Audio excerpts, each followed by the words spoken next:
एक बार फिर हम आपके लिए लाए हैं इस सेशन में मिसलेनियस क्वेश्चन। और सबसे इम्पॉर्टेंट वो मैंने क्वेश्चन सेलेक्ट किया है जो बिहार या यूपी के एग्ज़ाम में पूछे गए हैं। खासकर बीपीएससी, बीएसएससी और एसआई के एग्ज़ाम में जो पूछे गए उस क्वेश्चन को मैंने कलेक्ट किया है।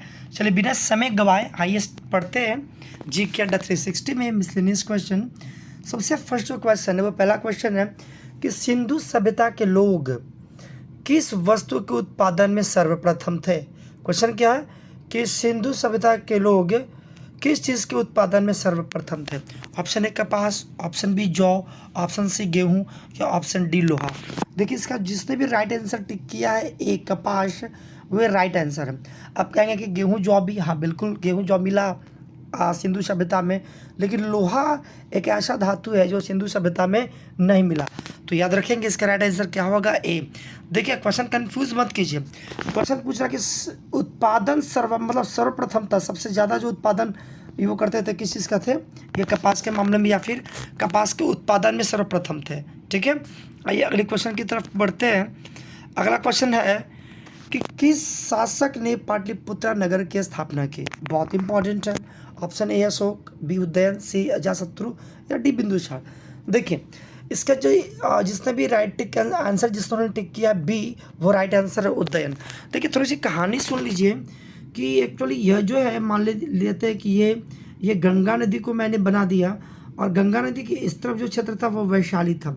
अगर आपने कहानी पढ़ा होगा, अगर आप अच्छे से हिस्ट्री पढ़े होंगे तो आपको पता होगा कि अजातशत्रु जो क्या होता है कि ये वैशाली पर अधिकार करने के लिए है ना, ये गंगा नदी के दक्षिण तरफ है ना अपने सैनिक छावनी बनाता है और बाद में यही सैनिक छावनी को उदयन क्या कर देता है, एक पाटलिपुत्र नगर की स्थापना कर देता है। अभी हाल ही में दरोगा के पीटी में यह क्वेश्चन पूछा गया था है ना, बहुत लोगों ने अजातशत्रु टिक किया, लेकिन इसका राइट आंसर क्या होगा उदयन। तो जिन्होंने ऑप्शन बी टिक किया दिस इज राइट आंसर। आइए बढ़ते आगे की तरफ। अगला क्वेश्चन है कि गौतम बुद्ध का जन्म कब हुआ था। तो देखिए एक चीज़ और, मैं 10 सेकंड में बात कर लेता हूँ इसलिए मैं बात करता हूँ ताकि आप तब तक कोई आंसर को टिक कर लें।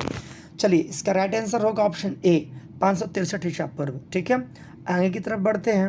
अगला क्वेश्चन देखिए बहुत अच्छा क्वेश्चन है कि किस पुर्तगाली गवर्नर ने नीले पानी की नीति यानी ब्लू वाटर पॉलिसी प्रारंभ किया। Option A Francisco de Almeida, B Alfonso de Albuquerque, C Warren Hastings या डी वेलेजली। देखिए जिन्होंने टिक किया है ए वो राइट आंसर है। देखिए यहाँ पे मैं आपको दो क्वेश्चन में बता देता हूँ कि ब्लू वाटर की जो पॉलिसी जिसने स्टार्ट किया उसका नाम क्या है, फ्रांसिस्को डी अल्मेडा। और किसने इसे इंड कर दिया, किसने इसे समाप्त किया था, तो ये समाप्त किया था अल्फांसो डी अल्बुकर्क। तो याद रखेंगे कि अगर एग्जाम में पूछेगा कि ब्लू वाटर पॉलिसी किसने शुरू किया तो आंसर होगा अल्मोड़ा। अगर पूछा किसने समाप्त किया तो आंसर क्या होगा अल्बुकर्क। चलिए आगे की तरफ बढ़ते अगला क्वेश्चन है 1857 की क्रांति के बाद 1857 मतलब मैं कलर में चेंज कर लेता हूँ अट्रैक्टिव कलर। हाँ 1857 की क्रांति के बाद अंग्रेजों ने कौन सा आयोग गठित किया। ये बहुत इंपॉर्टेंट क्वेश्चन है ना। तो जिन्होंने आंसर टिक किया पील आयोग, या दिस इज राइट आंसर।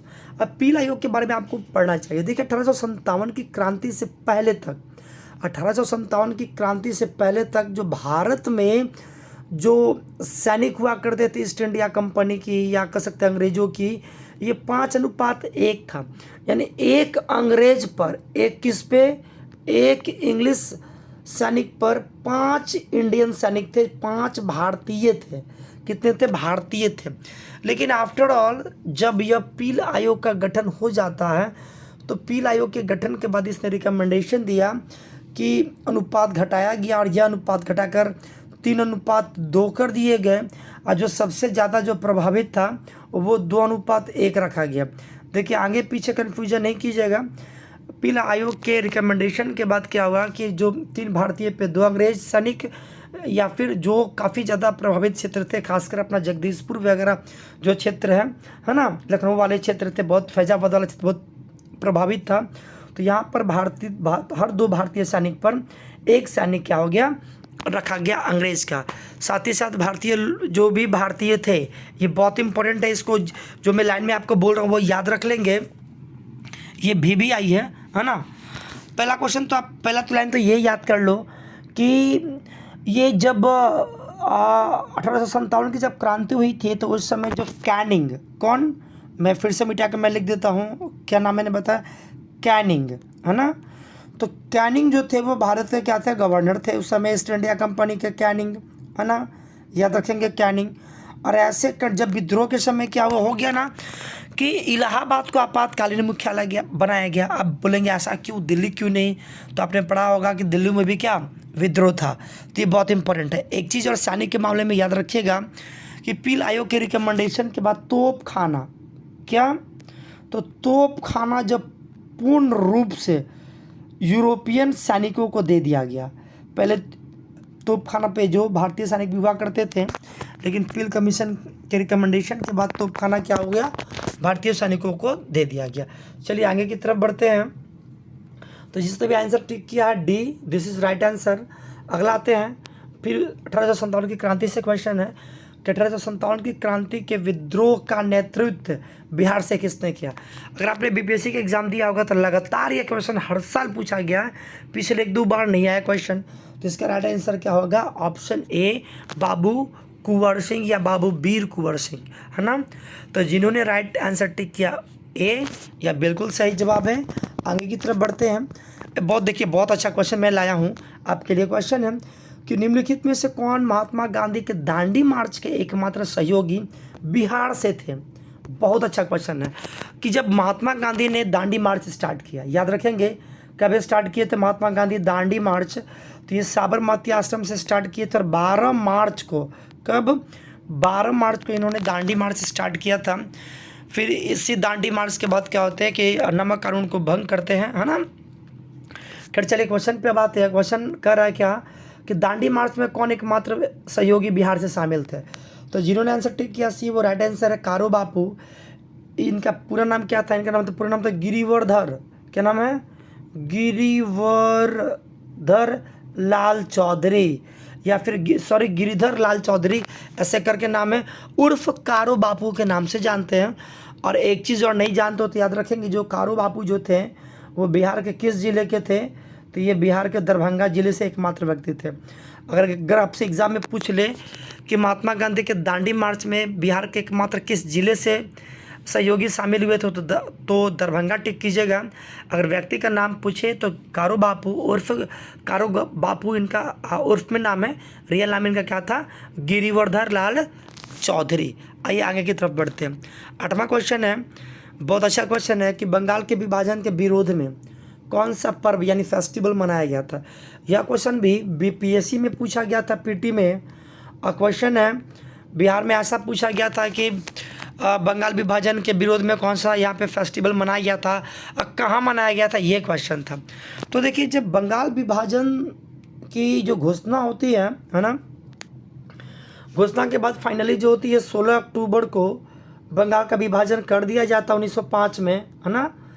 तो बंगाल विभाजन ना हो, ये बहुत सारे ये इस समय जो भारत के जो लोग थे वो बंगाल विभाजन को नहीं होने देना चाहते थे।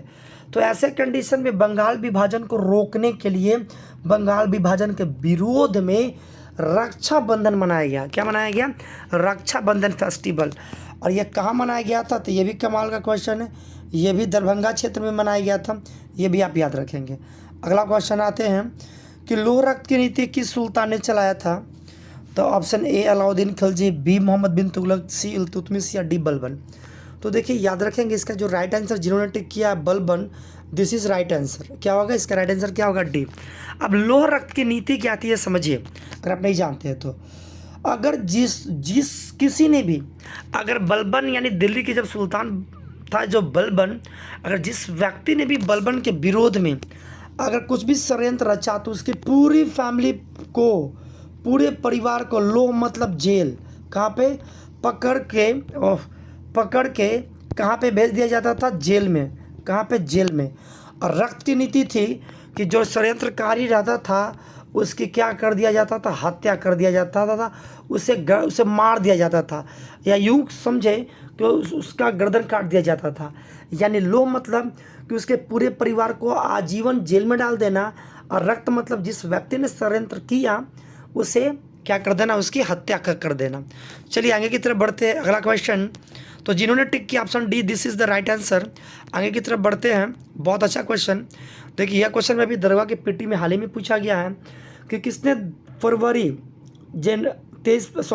1946 में रॉयल इंडियन नेवी के विरोधियों को आत्मसमर्पण करने के लिए राजी किया। जब भारत जब आज़ादी की तरफ बढ़ा था, ऐसे कंडीशन में रॉयल इंडियन नेवी ने क्या हुआ कि ब्रिटेन के खिलाफ क्या कर दिया, प्रोटेस्ट कर दिया। तो ऐसे में किसने भी प्रोटेस्टर्स को मनाया कि भाई आप हथियार डाल दीजिए क्योंकि भारत आज़ाद होने वाला है। और हथियार डालते समय इन्होंने कहा भी था कि हम भारत के सामने हथियार डाल रहे हैं, ना कि ब्रिटेन के सामने। तो जिन्होंने टिक किया आंसर डी वो राइट आंसर। याद रखेंगे दो कैरेक्टर थे, एक सरदार वल्लभ भाई पटेल और दूसरा थे मोहम्मद अली जिन्ना। यही दोनों ने मिलकर रॉयल इंडियन नेवी के विरोधियों को आत्मसमर्पण के लिए राजी किया था। बीबीआई क्वेश्चन है, आप इसे याद रख लेंगे। चलिए आगे की तरफ बढ़ते। अगला क्वेश्चन है कि यह भी दरगाह में पूछा गया क्वेश्चन था हाल ही में जो लास्ट हुआ है। तो द स्पिरिट ऑफ लॉ यानी विधि की आत्मा पुस्तक किसने लिखी है, बहुत इंपॉर्टेंट है। जिसने भी आंसर टिक किया B Montesquieu, this is the right answer. जो विधि की आत्मा या इंग्लिश में कहें द स्पिरिट ऑफ लॉ, यह पुस्तक मॉन्टेस्क्यू द्वारा लिखी गई है। और इसी में शक्ति पृथक्करण सिद्धांत का डिस्कशन किया गया है। फ्रांस की क्रांति आप पढ़ेंगे तो आपको बेशक ये सब टॉपिक मिल जाएगी। और शक्ति पृथक्करण के सिद्धांत को बहुत सारे क्या है कंट्री ने एक्सेप्ट भी किया है। आप भारत की भी बात करें तो भारत में आप देखे होंगे आर्टिकल 51 हमारे जुडिशियरी और एग्जीक्यूटिव को एकदम सेपरेट करता है ना। Separation of executive from judiciary ये आर्टिकल कौन कहता है, तो ये आर्टिकल कहता है 51। खैर बहुत लंबी बात हो गई। स्पिरिट ऑफ लॉ पुस्तक किसकी है, मॉन्टेस्क्यू की। चलिए आगे बढ़ते हैं। अगला क्वेश्चन है बिहार का जो जिला है नेपाल को स्पर्श नहीं करता है ना। तो नेपाल को कौन स्पर्श नहीं करता है, इसके लिए आपको तो मैप आना चाहिए। अगर बिहार की इस तरह से हम बात कर ले है ना, इस तरह से बात करेंगे तो सबसे पहले क्या है, पश्चिम चंपारण है। जो पश्चिम में था वो पश्चिम चंपारण, और जो पूरब में था वो कौन है, पूर्वी चंपारण। फिर सीतामढ़ी, फिर मधुबनी, फिर सुपौल, फिर अररिया, अगेन क्या किशनगंज है। तो सुपौल है ही, अररिया है ही, किशनगंज है, कौन स्पर्श नहीं करता, तो पूर्णिया। तो जिन्होंने टिक किया answer A, this is right answer. चलिए आगे की तरफ बढ़ते हैं। देखिए ये भी दरगाह में हाल ही में पूछा गया क्वेश्चन है कि बिहार में पहली बार, कितना अच्छा क्वेश्चन है, बहुत अच्छा क्वेश्चन है। अगर हमसे आप रेटिंग मांगेंगे तो सबसे अच्छा इस क्वेश्चन को हम देंगे कि बिहार में पहली बार राष्ट्रपति शासन कब लगा। देखिए पहले तो ये आप याद रखेंगे कि बिहार में अब तक कुल 8 बार, कितने बार, 8 बार राष्ट्रपति शासन प्रेसिडेंट लॉ लगा है। कहाँ पे, बिहार में। क्वेश्चन में सबसे पहली बार की बात कर रहा है तो पहली बार लगा था कब, 1968 में। कब लगा था, 1968 में। तो जिन्होंने टिक किया 1968, ये बहुत इंपॉर्टेंट है। अगर आपसे पूछ लेगा कि बताइए उस समय बिहार के मुख्यमंत्री कौन थे जब पहली बार जब राष्ट्रपति शासन लगा था, तो याद कर लेंगे कि उस समय बिहार के मुख्यमंत्री थे भोला पासवान शास्त्री। कौन थे, भोला पासवान शास्त्री। और कमाल की बात है कि लगातार जैसे 1968 में पहली बार, दूसरी बार 1969 में और तीसरी बार 1972 में, ये 3 बार जो लगा ये राष्ट्रपति शासन, और तीनों बार जो मुख्यमंत्री थे वो भोला पासवान शास्त्री थे। अगर आपसे यह भी क्वेश्चन पूछ दे कि बिहार में 8 बार राष्ट्रपति शासन लगा, सबसे ज़्यादा किस मुख्यमंत्री के दरमियान लगा, तो ये आंसर क्या होगा, भोला पासवान शास्त्री, क्योंकि इनके दरमियान 3 बार लगा है। और एक और मैं बात कर लूँ सबसे आखिरी बार कब लगा, तो सबसे आखिरी बार लगा बिहार में राष्ट्रपति शासन 2005 में, जब उस समय बिहार के मुख्यमंत्री श्री नीतीश कुमार जी थे। कौन थे, श्री नीतीश कुमार। तो याद रखेंगे, मैं ऐसे ही में बोल देता हूँ, मुझे याद, क्योंकि मैं हाथ से लिखता हूँ तो लिखने में नहीं बनता है, प्लस मोबाइल की स्क्रीन है। तो देखिए 8 बार लगा है, आप पेन कॉपी में लिख लीजिए। सबसे पहली का डेट भी अगर आप लिखना चाहें तो लिख सकते हैं, 29 जून 1968, दूसरा 1969, तीसरा 1972, चौथा लगा 1977, पाँचवा 1980, छठा 1995, सातवां 1999 जब राबड़ी देवी मुख्यमंत्री थे, और 8वां जो है 2005 में। चलिए आगे की तरफ बढ़ते। अगला क्वेश्चन कि कौन सा निम्नलिखित में से कौन सा दर्रा हिमाचल प्रदेश में स्थित नहीं है? बारालाचा है, सिपकिला है, जलेपला है। तो इसका आंसर क्या होगा? डी। सब तो है ही, अब से पूछ रहा था कौन नहीं है, तो जिन्होंने आंसर टिक किया है D, this is right answer. चलिए आगे की तरफ बढ़ते हैं। अगला क्वेश्चन है कि निम्नलिखित नदियों में से कौन सा अपने भ्रंश घाटी प्रवाह के लिए प्रसिद्ध है? भ्रंश घाटी, है ना। तो एक बात याद रखेंगे, भ्रंश घाटी, तो आप ये इंडिया की जो मैप आप देखेंगे ऐसे नीचे की तरफ, तो इस तरफ जो क्षेत्र है ना, इस तरफ बहुत सारी नदियाँ इधर से निकलती है और पूरब की तरफ क्या होती है, पूर्वी की तरफ गिर जाती है। लेकिन कुछ वैसी भी नदियाँ हैं जो क्या होती हैं, जो निकलती हैं और कहाँ पे गिरती है, पश्चिम की तरफ गिरती है। तो पश्चिम की तरफ क्या है ना कि ये पहाड़ी क्षेत्र, आपको पता होगा ये पश्चिमी घाट है। ये क्षेत्र कौन सा क्षेत्र? पश्चिमी घाट है और काफ़ी ऊंचा है। जब इस ढलान से जब नदियाँ जब नीचे की तरफ गिरती हैं तो काफ़ी तेज प्रवाह में गिरती है, काफ़ी तेज धारा के साथ गिरती है। और तेज धारा के साथ गिरने के कारण पानी की स्पीड इतनी होती है कि डेल्टा नहीं बना पाती हैं, और डेल्टा नहीं बनाने के कारण ये अपने भ्रंश घाटी के लिए जानी जाती हैं, है ना। तो जिन्होंने आंसर टिक किया D, this is right answer, है ना। इसका राइट आंसर क्या होगा? नर्मदा। जैसे और अगर आप बोलेंगे कि कौन नदी है तो आप टिक कर सकते हैं ताप्ती को तापी नदी भी कहते हैं। साबरमती नदी है, ये भी पश्चिम की तरफ गिरती है। मांडवी नदी, ये भी पश्चिम की तरफ गिरती है। अक्सर एग्जाम में पूछ लिया जाता है कि कौन सी नदी अरेबियन सी में गिरती है। अरेबियन सी अरब सागर में गिरती है, मतलब जो पश्चिम की तरफ गिरती है। तो मैंने आपको बताया फिलहाल में नर्मदा, फिर मैंने आपको बताया तापी, फिर मैंने आपको बताया साबरमती, फिर मैंने आपको बताया मांडवी। ये सभी वैसी नदियाँ हैं जो किधर गिरती है, पश्चिम की तरफ गिरती है। चलिए आगे की तरफ बढ़ते हैं।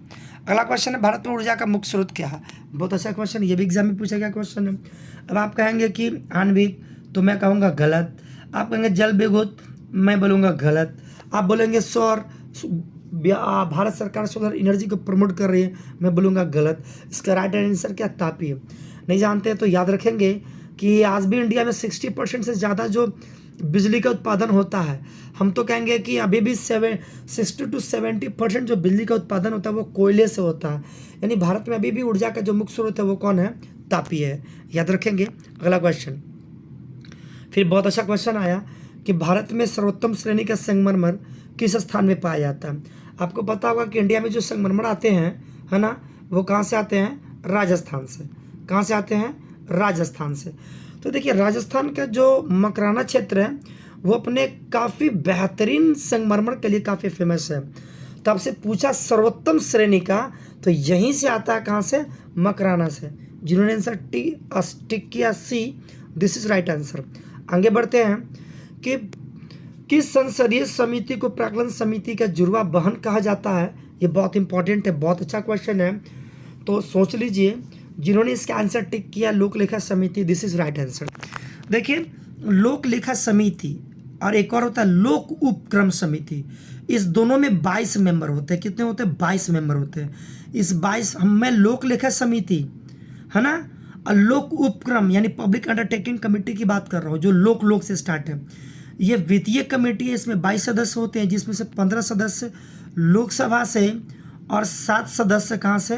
राज्यसभा से चुने जाते हैं। पहला तो ये याद कर लें, एग्जाम में पूछता है कि लोक लेखा समिति के कितने सदस्य लोकसभा से, कितने सदस्य राज्यसभा से आते हैं। अगला बात कर लेते हैं प्राक्कलन कमेटी की। तो प्राक्कलन कमेटी की जो सदस्य होते हैं वो 30 होते हैं। कितने होते हैं? 30। और ये 30 सदस्य लोकसभा से चुने जाते हैं। कहाँ से चुने जाते हैं? लोकसभा से। तो याद कर लेंगे, ठीक है। बढ़ते आगे की तरफ है, तो जिन्होंने इसका ऑप्शन टिक किया था D, this is right answer. अगले क्वेश्चन की तरफ बढ़ते हैं। बहुत ही अच्छा क्वेश्चन है, वोट देते हैं बहुत सारे ऐसे भारतीय हैं जो नोटा बटन को टिक करके चले आते हैं। तो क्वेश्चन मैंने वही रखा कि भारत में पहली बार नोटा कब लागू किया गया, है ना। अब मान लो 2, 4, 10 पार्टी के उम्मीदवार खड़े हैं, निर्दलीय भी खड़े हैं। अब आपको लगता है कि नहीं भाई मेरे पसंद का कोई भी उम्मीदवार नहीं है, तो आप क्या करते हैं कि नोटा को टिक देते हैं। क्या क्लिक करते हैं? सबसे नीचे में एक बटन रहता है, किस चीज़ का? नोटा का। किस चीज़ का? NOTA button. देखिएगा वोटिंग देने जाइएगा तो मैंने बताया भी था कि आर्टिकल 326 ये आपको वोटिंग देने का अधिकार है। याद रखेंगे। तो नोटा कब लागू किया गया था, तो बोलेंगे 4, तो मैं बोलूँगा गलत है। 9 तो भी गलत है। अगर जिन्होंने आंसर टिक किया सी यानी 2013 बिल्कुल राइट आंसर है। जो नोटा का जो कॉन्सेप्ट है भारत में पहली बार लागू किया गया था 2013 में। तो जिन्होंने टिक किया option C, this is right answer.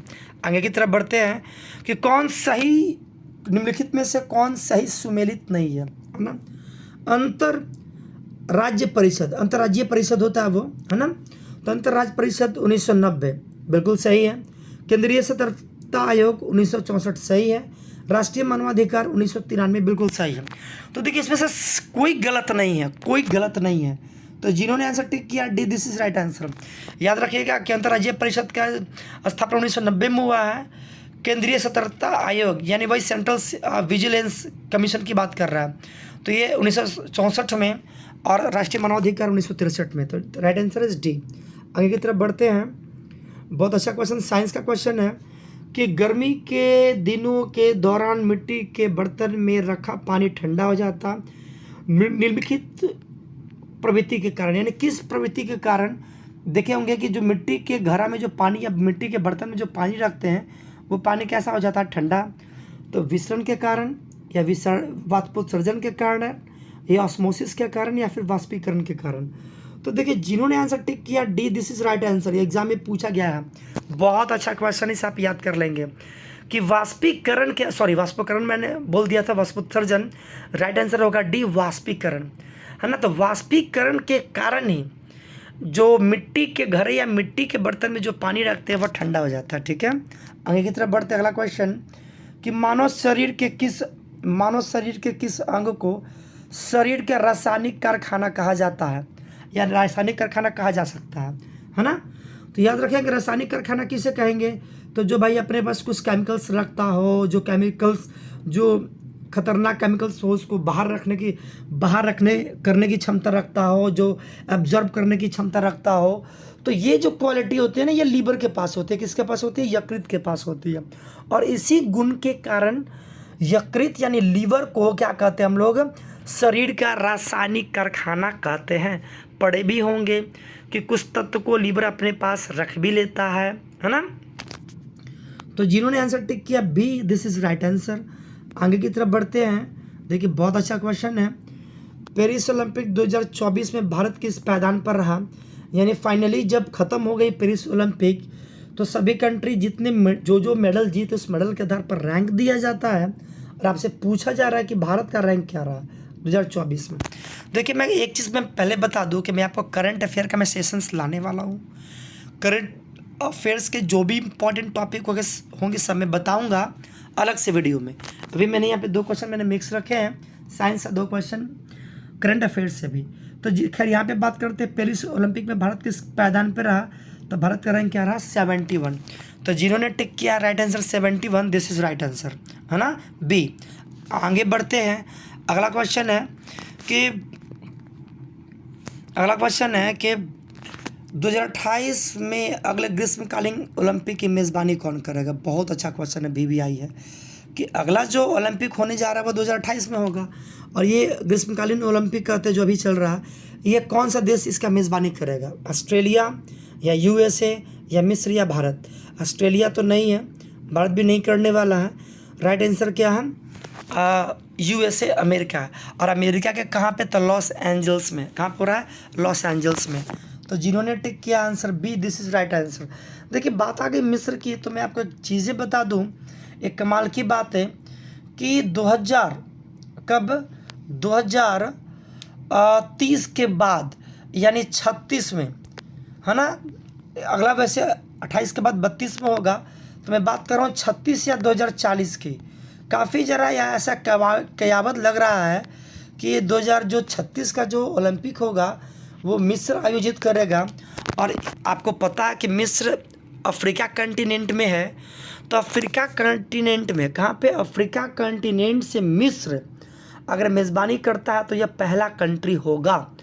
तो जिन्होंने, खैर ये तो 2036 या 2040 की बात किया मैंने, जिन्होंने टिक किया USA, this is right answer, USA, है ना। चलिए, अगर आपको यह सेशन अच्छा लगा होगा तो लाइक कीजिएगा, सब्सक्राइब कर लीजिएगा, शेयर भी कर लीजिएगा। ये हम लोग का ऑफिशियल चैनल है GK अड्डा 360, आप इसे सब्सक्राइब कर लीजिए। मेरे भाई मैं आपको बहुत अच्छा डायरेक्शन दूंगा, मेरे बताए गए तरीके से पढ़िए।